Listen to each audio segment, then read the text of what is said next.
Hello and welcome to the Millionaires of the Bible series call. My name is Issachar Bey. I am the Senior Director of the Temple of Enlightenment International Spiritual Center, and I want to thank all of you for being on this call. I'm just excited about this call today. This call is very personal to me because we are going over one of my favorite chapters of the Millionaire of Nazareth.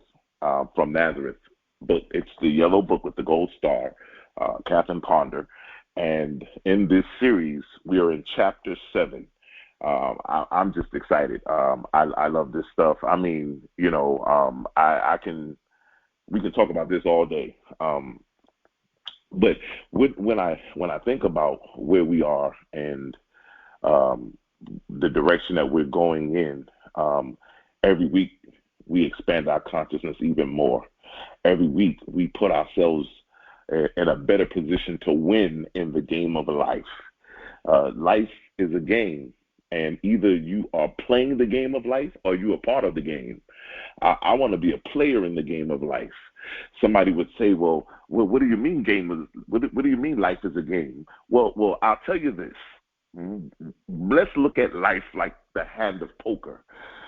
When you were born, you were dealt a hand, and it doesn't matter how good or bad that hand that you were dealt with is. It doesn't matter what hand you were dealt. The only thing that matters is how you play that hand to win in the game of life. We're learning through the metaphysical teachings of the Millionaire series of how we can utilize those formulas, those prosperity secrets, in order to put us in a better position to win in the game of life. Listen, everyone on this call, winners always win. Winners never quit, quitters never win, but winners will always win.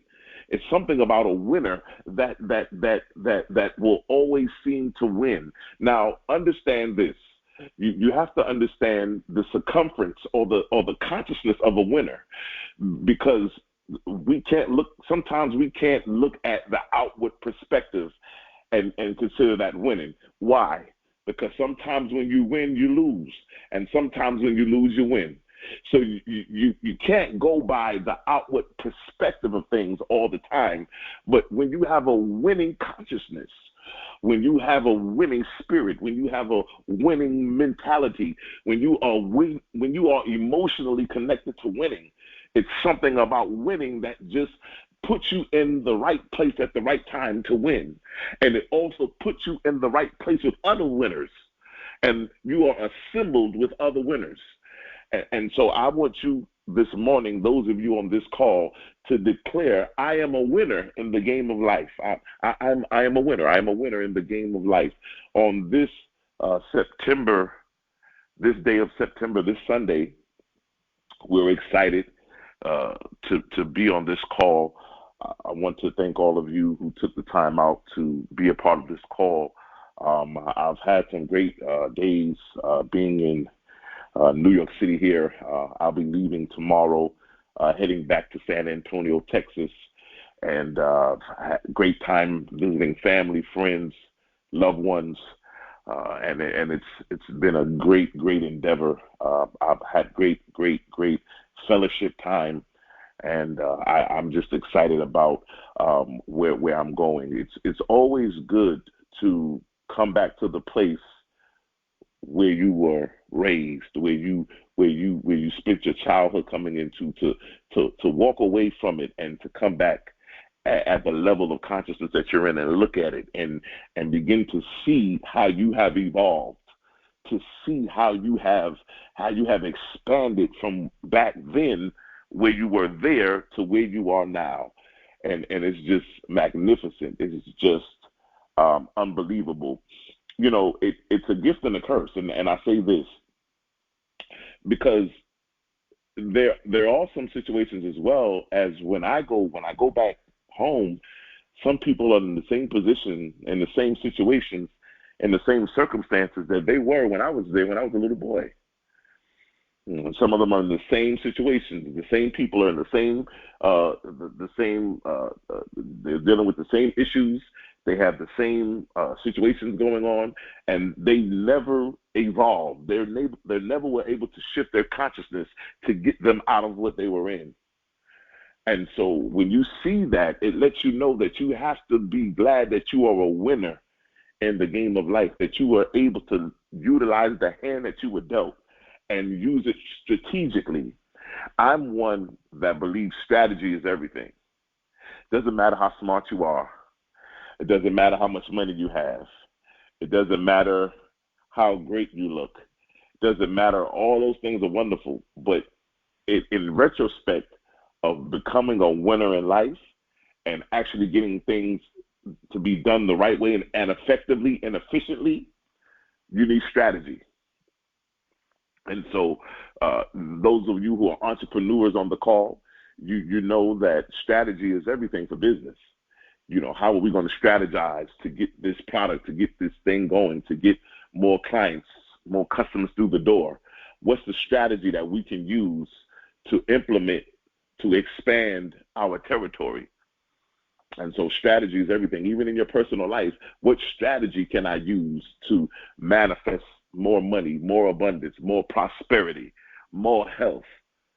You know, what strategies? And so we're learning these prosperity secrets. We're learning these precepts, these concepts, so that they can help us to become and continue to walk in the winner's consciousness. I don't want to be a millionaire and be miserable.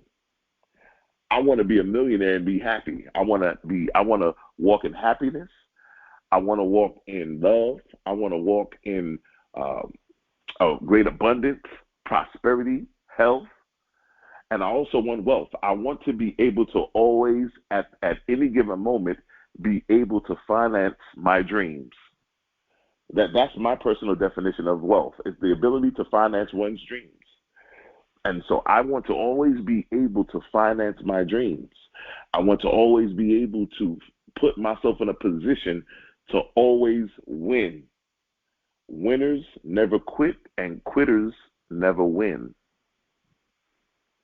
I gotta be in it to win it. And so we are excited. We're on chapter 7, and today we're going to be discussing the prosperity law of unrestricted supply.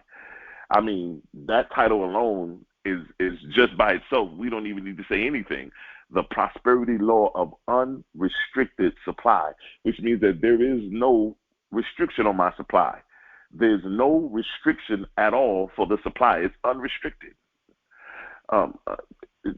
Anybody on this call, would you love to have an unrestricted amount of money?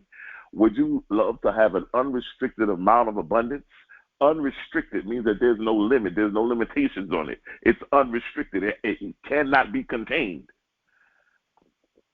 The prosperity formula for the unrestricted supply is found in these 3 short verses here in Matthew. We're coming out of Matthew 17:24 through 27. And this story has such of a touch of magic, or they call a magical touch. Some even call it the money miracle.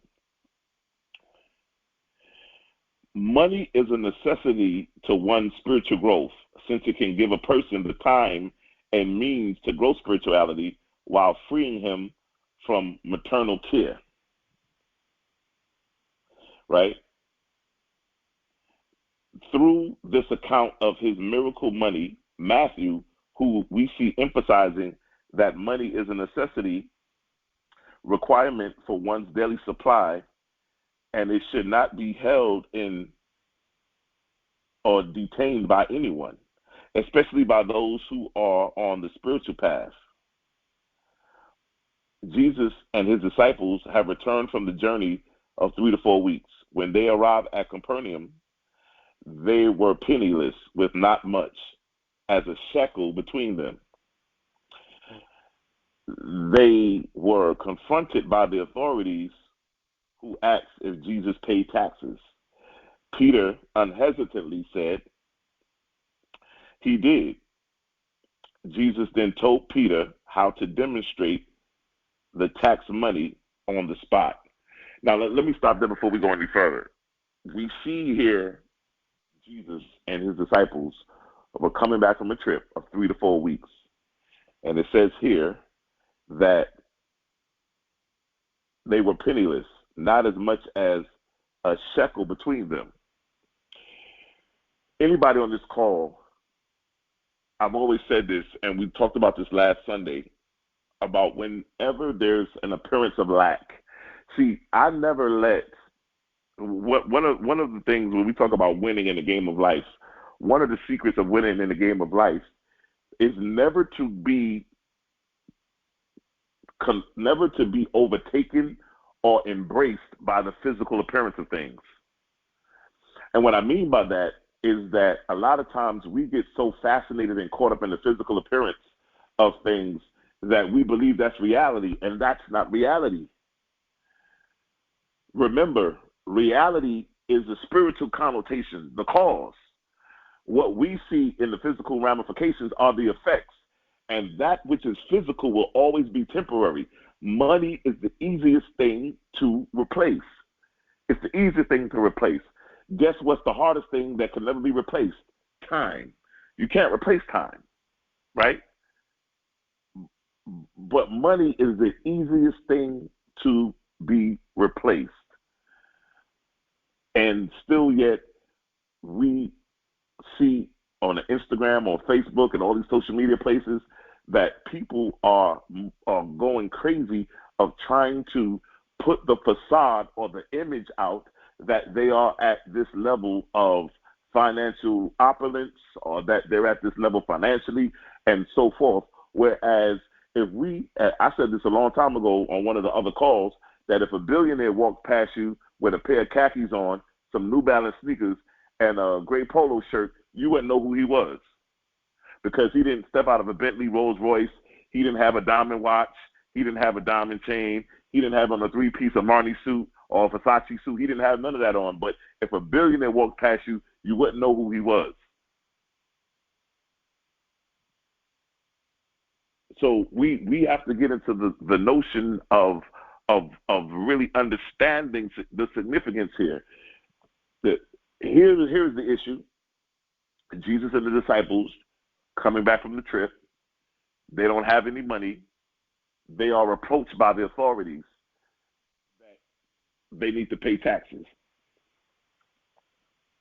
Jesus tells Peter how to demonstrate the tax money on the spot.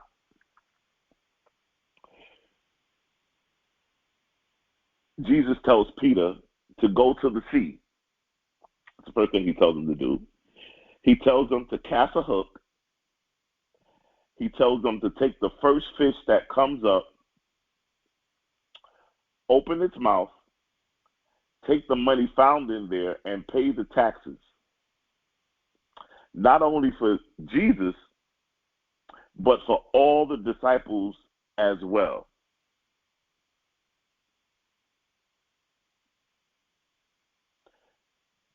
Remember, he gives him 5 steps. Go into the sea, cast your hook. Number 3, take the first fish that comes up. Number 4, open its mouth. Number 5, take the money found in there and pay the taxes. The word unrestricted literally means unlimited, free, not held down or confined. Many of the problems in life that we encounter are from the feelings, the thoughts of limitation, restriction, a sense of being held or confined. See, the restriction, the limitation may be of what we're looking at in the physical realm. And we're frustrated because we keep seeing the limitation. We keep seeing the restriction, the limitation in the physical realm, and we're getting frustrated because we're trying to undo that in the physical realm.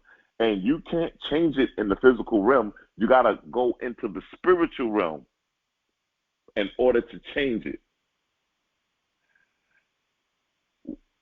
what we're going to see today is how to use this prosperity money miracle formula to begin to remove the lack, loss, the limitation that many of us may be encountering in our physical reality.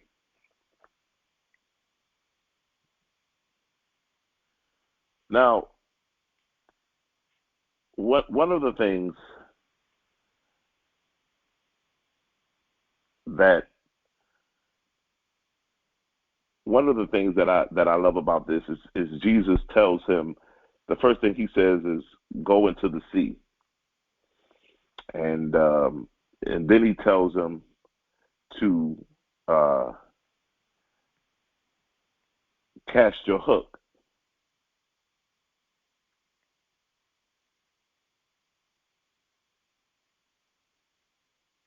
And then he tells him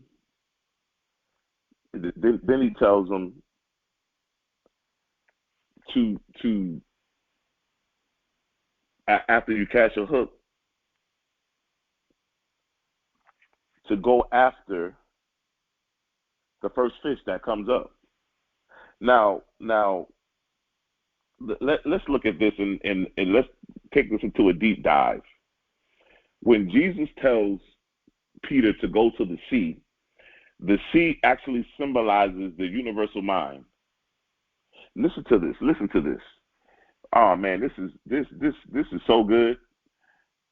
Jesus tells him to go to the sea. What he means by that in a metaphysical connotation, he literally means to go to your universal mind, the great realm of unexpressed ideas that contain all potential for good. The first thing that we must do to handle the situation is to go to the sea, which is the universal mind, so that we'll be connected to the right ideas and the divine ideas of mind.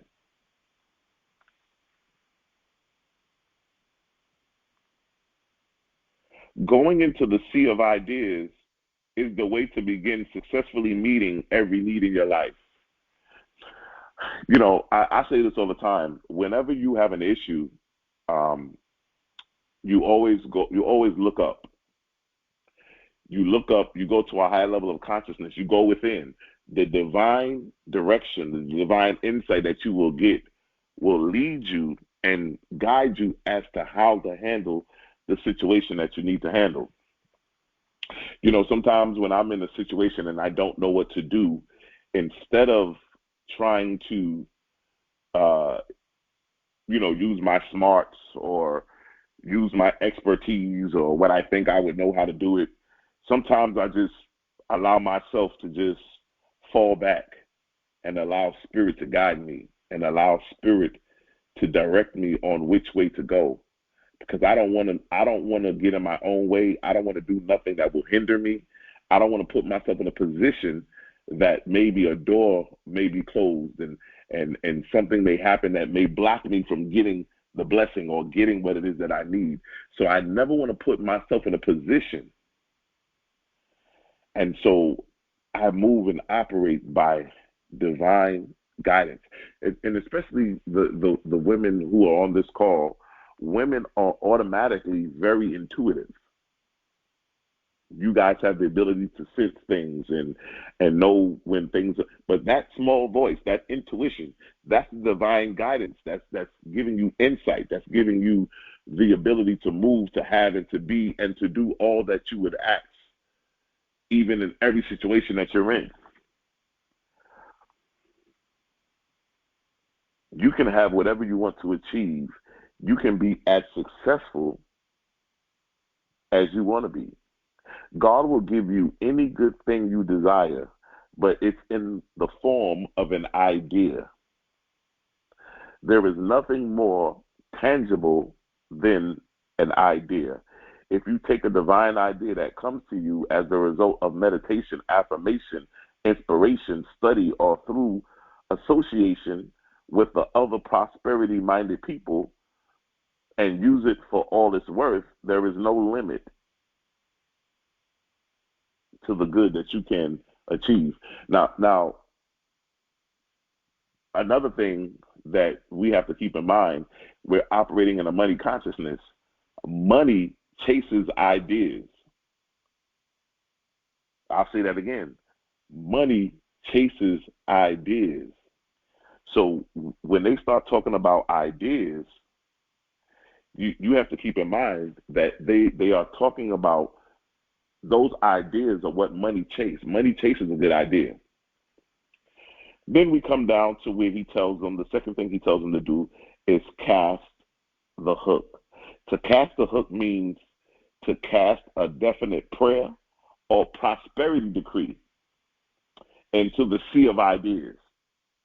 So when you go into the universal mind, when you go into your universal mind, you're going to cast the hook by casting a definitive prayer or prosperity decree. Now, this is the situation. That's why you always got to know what it is that you need, what it is that you want. A lot of us, I say this all the time, and it actually just happened to me last week. People can always tell you what they don't want, but very rarely can they tell you what they want. And they can tell you, I don't want to be lonely. I don't want to be broke. I don't want to be by myself. I don't want to, they can tell you all of those things. But when you ask them what it is that they do want, they give you very broad things like, I want to be successful, or I want to be comfortable, or, they give you those broad things, but they're not very detailed. And then when you say, I want to be successful, you have to define what successful means to you. Because what successful means to one person doesn't mean the same thing to the other person. Everybody has their own definition of what being successful is. Now, I also believe that when you start putting into perspective the very thing that you want to become, or the very thing that you want to manifest, do not put that decision based on what somebody else does. For instance, many of us are looking at people on Instagram, we're looking at people on Facebook, and we're like, oh man, this person is doing very well, this person is very successful, and you're making those statements based on the persona of what you see on Facebook and Instagram and on television, when in reality that can be far from the truth. And so that's why a lot of us get caught up in the situations that we're in, because we ran and got attached to what the physical appearance looked like, what the physical ramifications were. The person looked like it, they act like it, they talk like it. But when you got close to them and got connected to them, you realized that they were not it.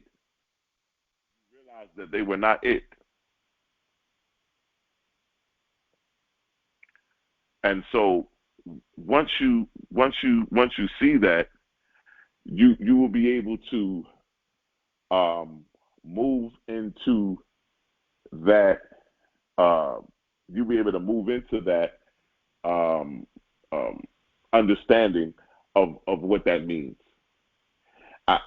There's a lot of people who we admire.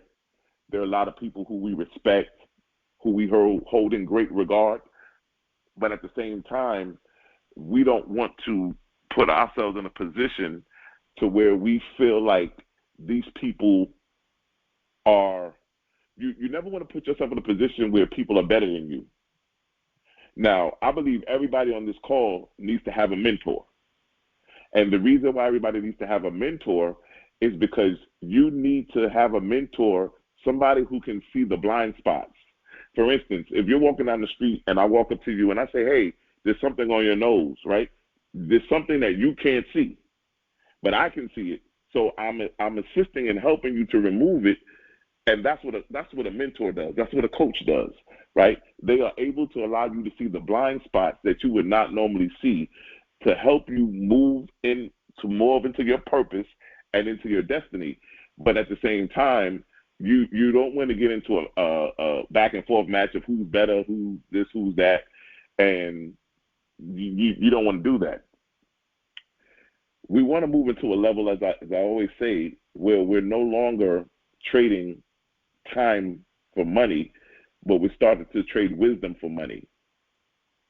And one of the things that I love about these teachings is, in fact, these teachings, somebody actually came to me last week and they said, They said, Issachar, these teachings are not for me. I don't get anything out of it. I said, well, these teachings are not for you.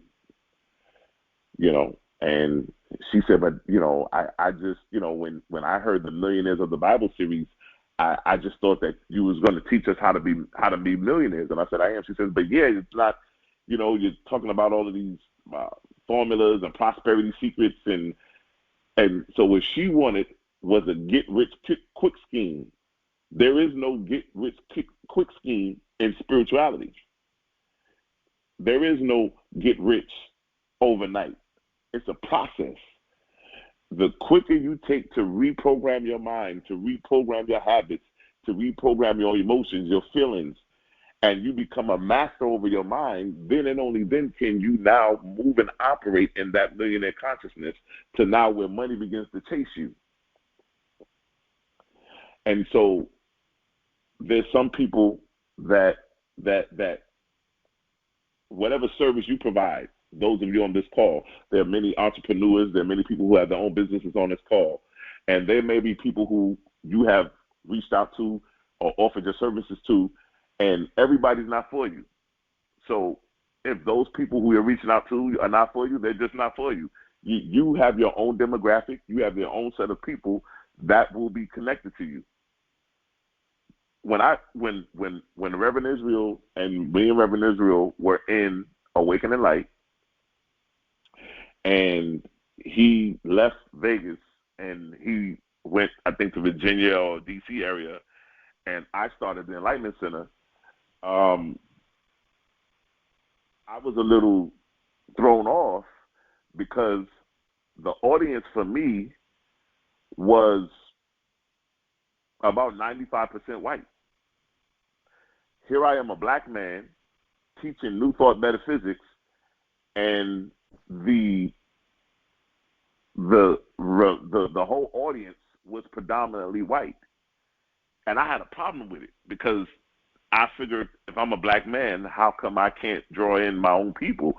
But, everybody has their own audience. And I wasn't teaching the stuff that we're teaching now. Like, I was teaching very deep New Thought. I was getting into religious science, different things like that. So I wasn't teaching things from the Bible perspective. I was going real metaphysics, esoteric, stuff like that. And the white people were very attracted and magnetizing to those teachings. And it was about 95%. And after a period of time, I just, I just kept it going, and it was amazing. It was just amazing how everybody has their own group of people who can radiate and also magnetize themselves to you.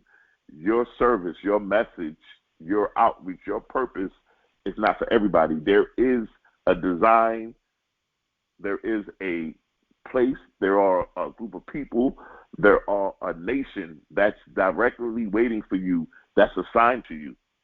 And so, I don't want anybody to be discouraged, but always keep in mind that there is a reason why you are here. There's no mistakes. There's no accidents in life. There are no accidents. For we choose our joys and sorrows long before we experience them. To cast a hook means, as we've been saying, to cast a definite or definitive prayer or prosperity decree into the sea of ideas. You cast your hook when you ask, Father, what is the prosperity truth about this situation? What is the divine idea that will meet this financial need? You can always cast a hook into the sea of ideas and bring forth the right results by asking divine intelligence to help you. Now, I always like to go within. Meditation, as I said before, is medication for your mind. A lot of people, we live in a society now where, everybody's on the internet, everybody's on Facebook, everybody's on their phones. We're on our phones 95% of the time now. You can do everything on your phone, watch movies, watch TV, read everything on the internet. And it has our minds going all over the place where when it comes down to quiet and get in a quiet, still place, our minds constantly keep moving milliseconds all over the place, right? We have to find a place where we can come down, relax, fall back, and be able to meditate. Because when we meditate, we medicate our minds. But at the same time, we find that still peace where we can ask divine intelligence, what is it that we need to do? How do I handle this situation that I'm in? How do I move? What's the first step that I need to do? Who do I need to contact? These are the things that would need to be done to come into contact with that. And once you are connected to the divine intelligence, it's such a masterful and magnificent relationship when you get the answers that you need, when you get the guidance and the direction that you need. And listen, the more you do it, the stronger, the better it becomes. The more you connect with divine intelligence, the more you listen to that small voice, your intuitive, the intuitive nature in you, that intuition, the more that you connect with it, the stronger it gets.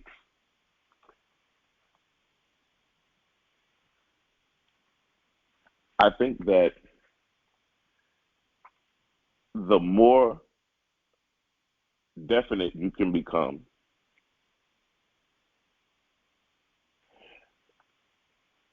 you know, the more you can mold and cut it out and cut out the spiritual realm and begin to bring it into fruition, because you know all the details about what it is. And that's what makes it so relevant, is because of how definite you are in your prosperity petition, your prosperity decree. The casting a hook means, many people go into the sea of ideas. They read and study about the lines of prosperity thinking. They may attend classes, seminars, and lectures. They may even discuss at length the philosophy of prosperous thinking. But they never cast their hook in the sea of ideas. They never get definite about the good they desire as a result of prosperous thinking. That's what I'm saying. Those of you, we don't want people to just listen to this call. I don't want people to go online and order this book from Amazon, get the book in the mail, and just pick it up every Sunday when we're going through it. And then on Monday or right after the call is over, you put the book down, you don't think about it anymore, and you attend the classes, you study all the stuff, you watch the YouTube videos, but still yet you haven't applied any of this stuff to your life. You haven't worked the law. You haven't worked and actually worked it and integrated it into your daily practice and your daily routine. Then what we're doing is in vain, because we want to see transformation. We want to see demonstration.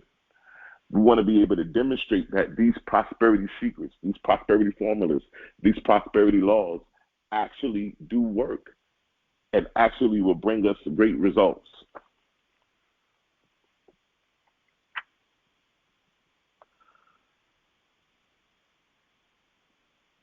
There is nothing so powerful as an idea whose time has come. I think that when you realize the power of ideas. Now, I'll tell you one thing, too.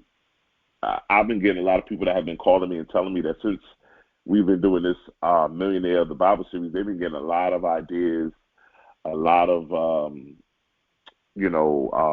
meeting a lot of people, connecting with people. I know for me personally, I've been connected with a lot of people who are in finances. I think between last year and coming into this year, it's been unbelievable. Just the people who I have met in the financial sector. I mean, from stocks to everything financial. It's just been mind-blowing of the people who have entered my world, and just the information that's been coming. I find that my what I see, what I hear is totally different than it was last year.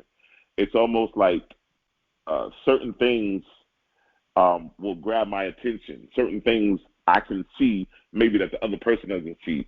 So a lot of times I'm constantly looking at things and information is just coming to me, jumping off the page because of me operating at that millionaire's consciousness, me operating at that level where I'm able to attract the information that is in subject of oneness with my consciousness.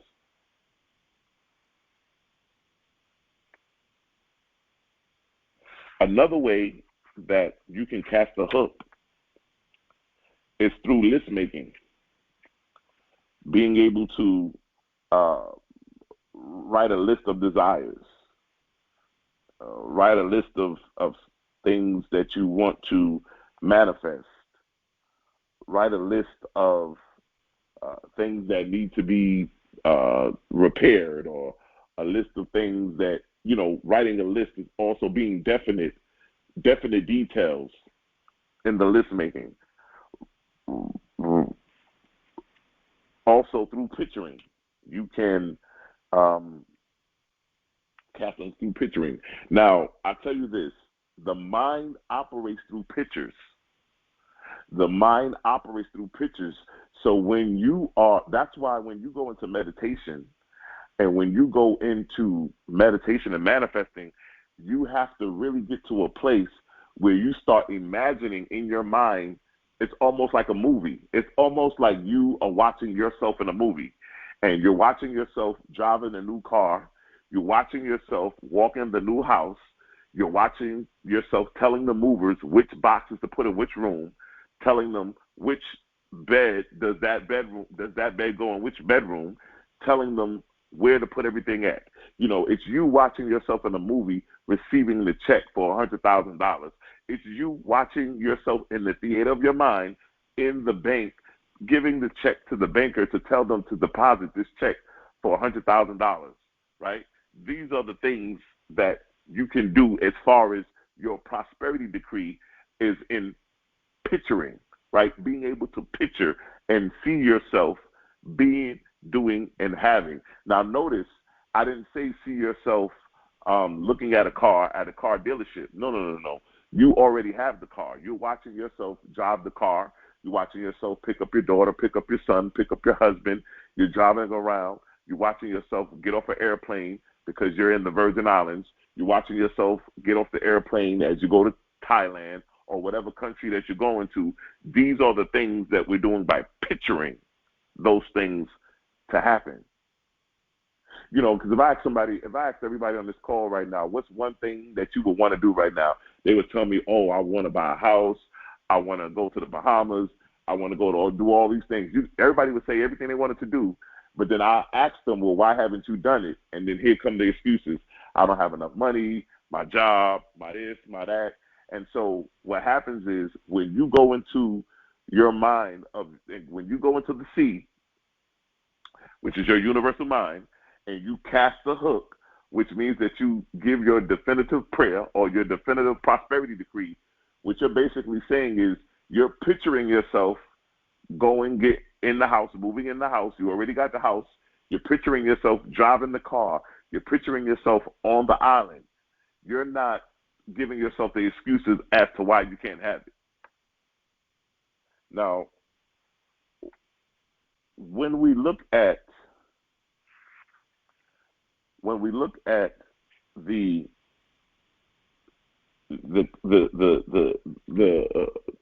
casting of the hook, and then after we cast the hook, we are now going to catch the first fish. Now,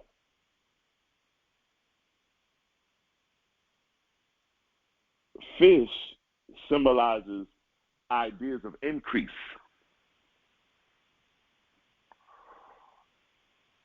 So when Jesus tells Peter to catch the first fish, what he's telling him to do is catch an idea.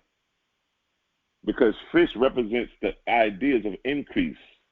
Often we take the first fish that comes out of the sea of ideas, but we do not take time to open its mouth and let it unfold its secrets to us. Now that's deep all by itself. Listen, if nothing else happens on this class, what I just said can be the whole class by itself. fish symbolizes the ideas of increase. Often, we take the first fish that comes out of the sea of ideas, which means everybody on this call has taken an idea. You've taken an idea. You've gotten an idea. You've written it down. I myself am guilty of it 100%. But it says we do not take the time to open its mouth and let it unfold its secrets to us. Now,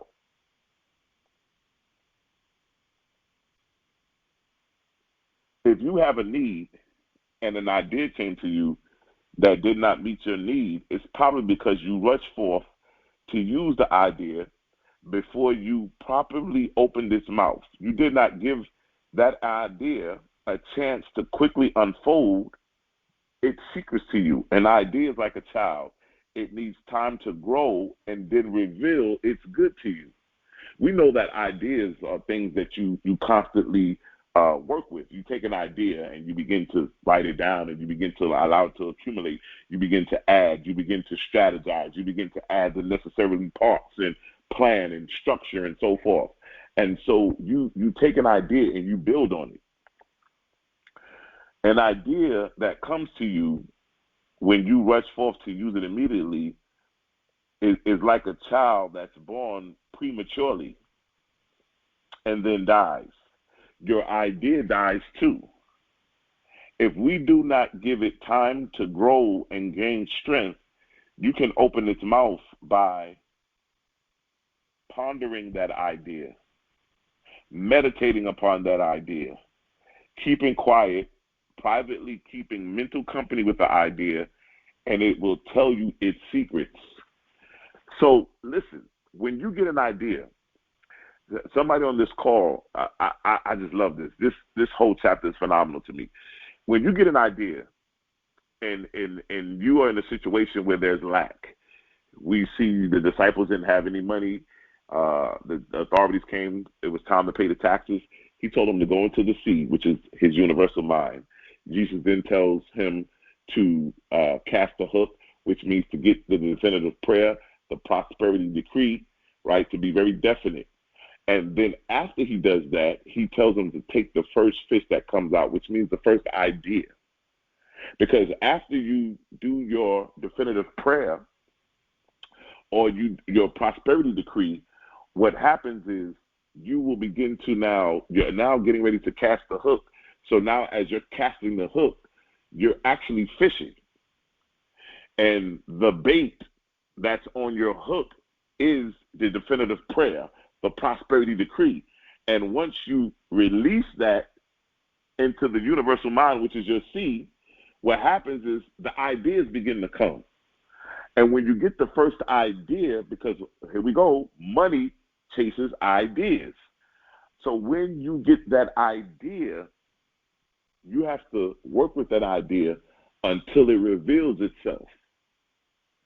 Every idea will reveal itself to you. It will reveal what it is, how is it, what to do with it. It will reveal itself to you. And so we don't want to do anything prematurely. We want to make sure that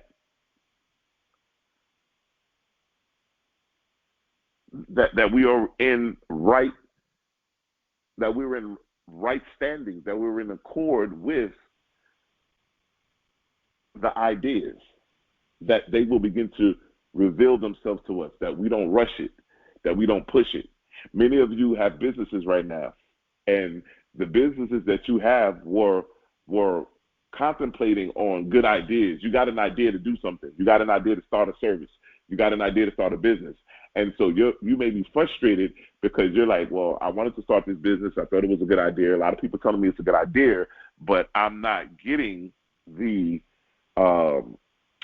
it's not unfolding quick enough, or I feel stagnant. But be mindful that we need to work with that idea. Let that idea reveal itself to you. Let that idea, as a matter of fact, I would speak to the idea and I would say, idea, reveal yourself to me. Show me what it is that I need to do, that I may be able to unfold this idea and make it a living reality. Talk to the idea and allow it to reveal itself to you.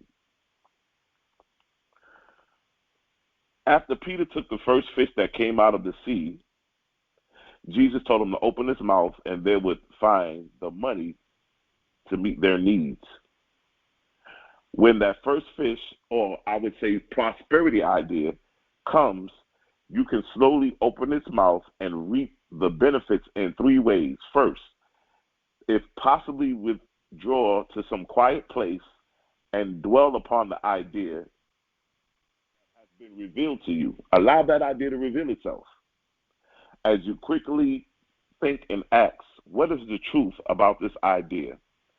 Let the truth about it be revealed to me now. Then quietly follow through on the guidance as it comes and is revealed to you. Second, get harmonious in your thinking. Dwell on peace, love, and forgiveness. You cannot take new ideas into a mind that's cluttered with distractions, envy, jealousy. Clean out your thinking, practice forgiveness, and release of the hurts of your past or present. Now, I just talked about this on Wednesday night's call. We did the prosperity, we did the dynamic laws of prosperity part 1 on Wednesday. And I talked about a woman who I was counseling who was upset because she kept attracting the same kind of man in her life. And she wanted to know why she keeps attracting the same kind of person, because she's doing everything. She's writing the affirmations. She's saying that she's meditating. She's doing all of this stuff. But what she hasn't went in and did was she hasn't went in and transformed her mind, her day-to-day habits. She hasn't changed anything. So she's trying to do something new without first clearing out the old. And that's where her frustration is happening, because there was nothing happening. There was nothing moving. And so we have to be able to remove the old. She was trying to do something new, but she still had the negative thoughts, the negative habits. And so those things were still there.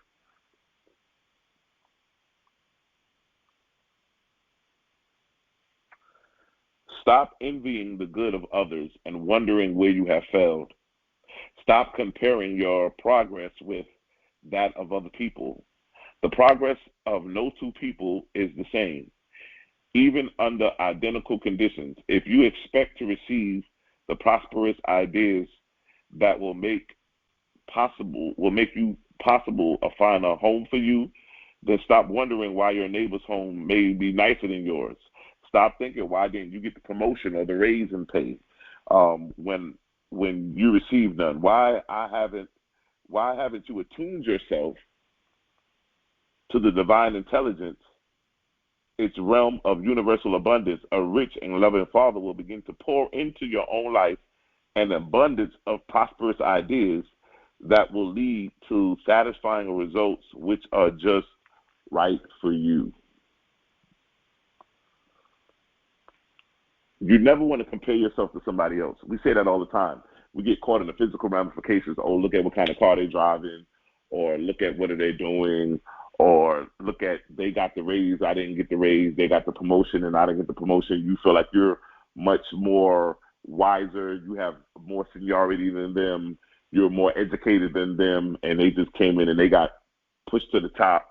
These are the things that we look at. But you have to begin to understand and look at things from that perspective of not looking at things from the outside perspective, but being able to utilize and operate those ideas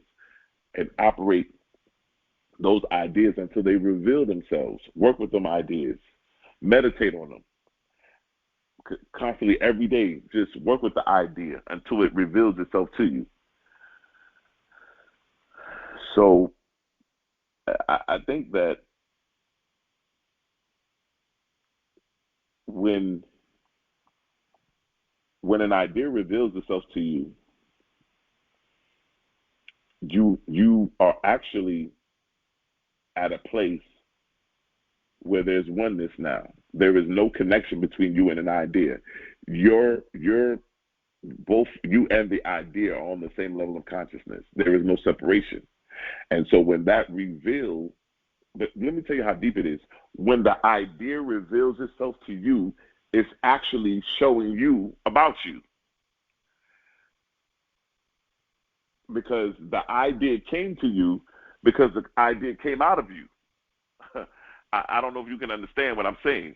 I'm saying to you that when you cast the hook and the idea, the first fish that came up, you grab the fish and open its mouth. The fish represents ideas.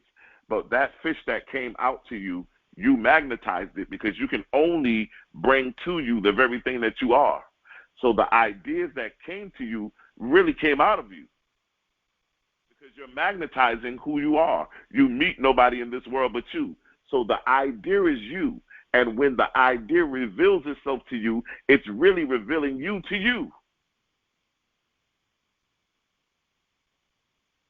The idea is revealing itself to you, but in actuality, it's really holding up a mirror to you and saying, look in the mirror. I'm showing you who you are.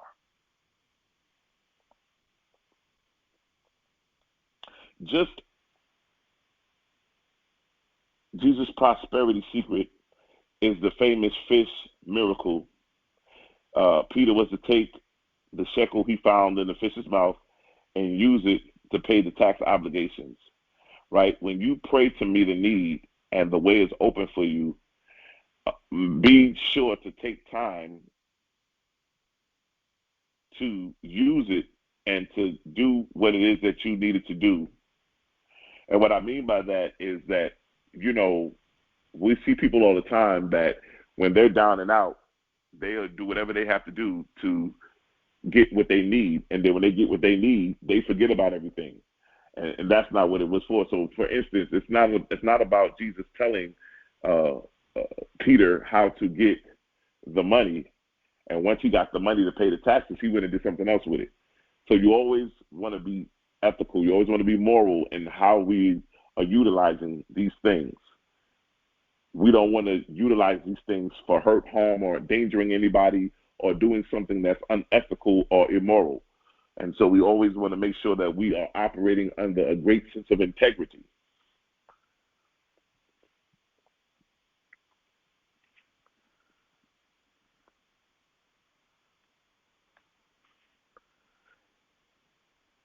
You can begin to experience the rich benefits to be found in the fish's mouth when you start thinking, I am attuned to the infinite mind of God, and I am here to his universal abundance. When you think in this way, you cannot fail. You can only go in one direction, forward. Your life will grow into one of ever-changing, ever-increasing abundance. Non-changing, which means that you're not going backwards. I'm not going to change to go backwards, but I'm going to move forward. But I'm also going to be at an ever-increasing abundance, right? Now, the Bible also says this: He that put his hand to the plow and looking back is not fit for the kingdom. Don't look back. We see what happened to Lot's wife. When she looked back, she turned into a pillar of salt, right? You don't want to look back. Always look forward. Your life will grow into one of the ever-increasing abundance. You will exchange disharmony, worry, envy, and fear for all the other troublesome, unsettling emotions for a life of perfect balance. That is a divine order and perfect adjustment. That perfect balance that you want. Everybody in this call, there's about 23 people on the call right now. Those 23 people on the call, we all want balance. We all want harmony. We all want that divine intelligence to guide us. We want that divine wisdom. We want that divine knowledge. We want that divine insight so that we could be at the right place at the right time, to meet the right people. We want to have that divine protection that protects us from all hurt, harm, and danger, right? We want to always make sure that we are in one accord and that we are all connected and that there's no discord, but there's a generational, there's a spiritual connection. And so what happens is we are connected in the divine order of things. And because we are in the divine order, our life now has made an adjustment. There has been an adjustment made in our life. And I believe that we are the solution to our own problems.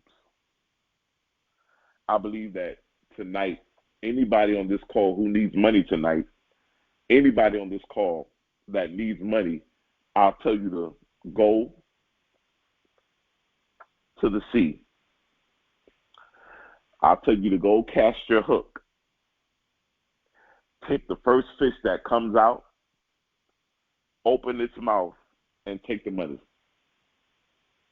Anybody on this call tonight, utilize these principles that we just discussed, and it's impossible for you not to be able to manifest what it is that you need.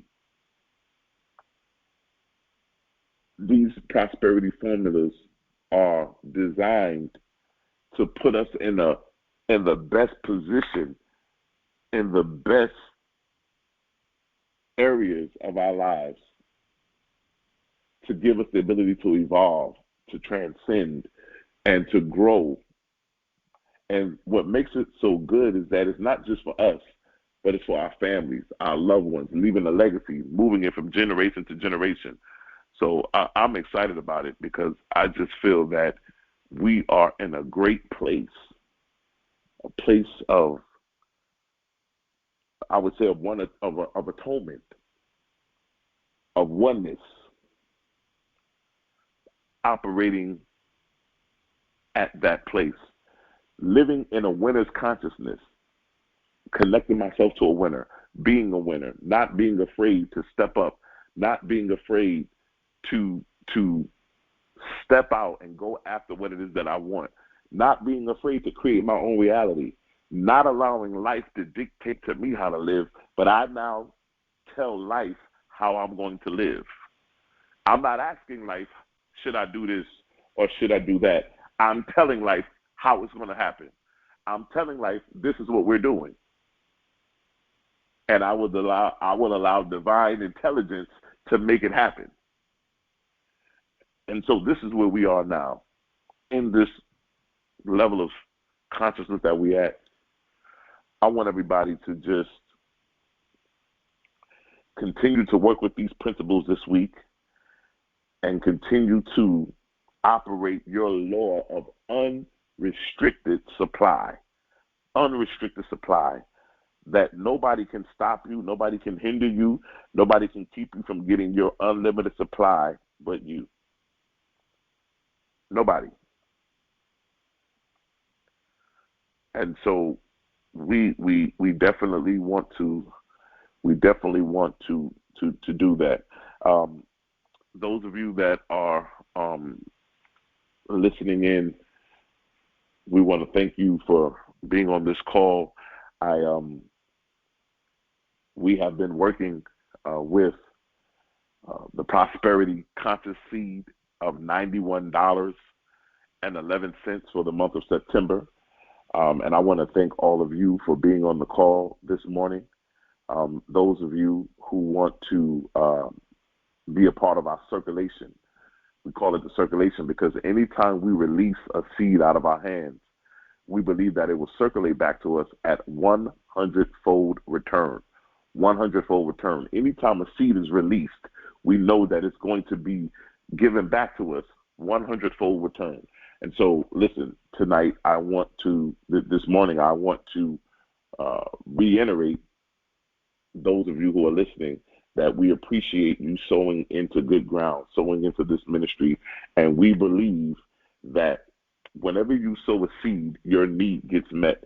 So listen, what I want you to do, we started this on Wednesday, what I want you to do is everybody who's on this call, if you don't have the $91.11, sow whatever it is that you have, put something in the ground, because I want you to be in on this prosperity consciousness. I want you to have a seed in the ground. But listen, when you sow your seed, I want you to name it. I want you to sow a seed for whatever it is that you need, whatever it is that whatever situation or circumstance that you need to get met, or something that you need to manifest, or whatever it is that you're working on. I want you to name the seed.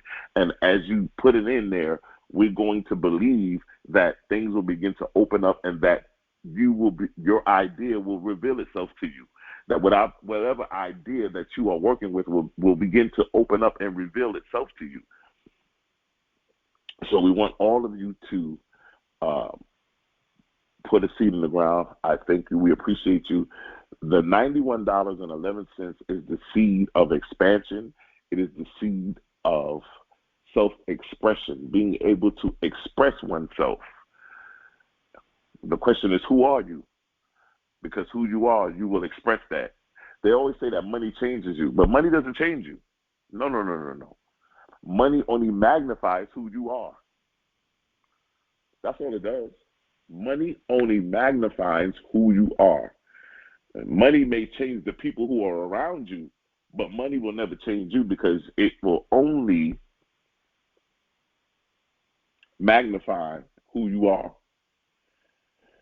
And so we've been working on who we are on a spiritual level, so that when we are now able to handle the financial aspects in the physical realm, it will only be able to magnify our good consciousness. It'll be able to magnify our abundance, our prosperity, our great levels of health. It will begin to expand our great level of consciousness. We'll be walking in integrity. We'll be walking in great ethics and morality, right? And we will have a great consciousness about us and a good name. There's nothing more stronger than a good name. And so we are looking forward to doing that. There's somebody on this call. Divine Spirit just told me you need to start moving into, anybody who's listening on this call, everybody needs to start moving and making sure that they get in their credit together. There's something getting ready to happen pretty soon with the whole credit industry and dealing with credit. So those of you who are on this call, let's make sure that we are in position. If your credit is not great, if your credit score is not that high, no problem at all. Let's start working on it. Let's move in a direction of getting that together and connecting with some people who can allow that. But there's somebody on this call, a spirit is talking to me to tell you that you need to start making sure that we are getting our credit under subjection, and that we're in a position, because there's some doors that are going to be open only to those who are of that standard and level of consciousness within good credit. So let us be mindful of the word. He that has an ear, let him hear. And so if there's somebody individually that it is, if you want to reach out to me, feel free to reach out to me, and we can definitely talk about it. But I want to definitely put that out. I want to thank you all for the seed that you're going to sow. Those of you that are going to sow the seed, there's 4 ways that you can give to the Temple of Enlightenment International Spiritual Center. The first way is Cash App, $TOESC, and then we have PayPal, which is Issachar Bey at gmail.com. That's ISSACHARBEY at gmail.com. And then we also have Zelle, which is also Issachar Bey at gmail.com. That's ISSACHARBEY at gmail.com. And then we also have Venmo. Venmo is going to be Issachar, ISSACHAR Bey, BEY. And so we are in the place of being able to expand our level of consciousness and to also circulate. I want to also thank Reverend Israel. I see here that he sold this morning. Thank you, Reverend Israel. He's really been of a great support, and he's definitely been my biggest, I would say, my biggest fan, but also my mentor since he's been on his sabbatical. We probably talk more that he's been on his sabbatical than he did when he wasn't on his sabbatical. but I definitely am grateful of him pouring into me and constantly, giving me directions. And it's just amazing how divine spirit is leading me somewhere, and then he comes and he's confirming what divine intelligence has told me. So, like I said, we operate in oneness, and I just want to thank him for him sowing the seed. It's always wonderful for your mentor, your teacher, to bless you as you try to still honor and pay homage to him. And so we're thankful for him and his teachings, and I can't wait till he comes back and gives us those great teachings again and pours into us like never before. And so we're honored. I want to thank all of you once again for those of you that are going to sow. Like I said, if you don't have the $91.11, it's okay. Put something in the ground. Put your best offering in the ground and name it. I want you to put it on there. This is for my house. This is for the new car. This is for me getting my perfect mate. This is for me getting my debts paid off. Whatever seed you put in the ground, I want you to name that seed. And this is me getting my business started. This is me getting what I need to bring my family back together. Whatever it is that you're doing or operating in, just name your seed. And as you put it into the ground, we're going to believe with you and stand with you in faith that you will begin to now see the demonstration, and you will begin to allow these ideas to reveal themselves to you. And so we want to thank all of you. Listen, before we go, I want to say this one thing. Meet us on Wednesday night at 9 o'clock, same number here, 9 o'clock Wednesday night. We're going to be doing the part 2 of the dynamic laws of prosperity. And those of you that don't know about it, I'm actually teaching. This is also out of the book of Catherine Ponder. If you want to order that book, it's a big, thick white book. It's called The Dynamic Laws of Prosperity by Catherine Ponder. It's a white book with a gold star. And we started teaching on that Wednesday night. So I want to thank all of you guys. Enjoy the rest of your Sunday. Remember, go into the sea and begin to cast your hook. Grab the first fish or catch the first fish that comes out. Open its mouth and take the money out. And those of you that will apply these prosperity secrets, you will see some great things happening as we are utilizing in this month of September. And so I'm excited. I can't wait to hear the testimonials that shall come for this month of September. So once again, thank you. And I'd like to say this one thing. Your destiny is not a matter of chance, but it's a matter of choice. Thank you. And until we meet again.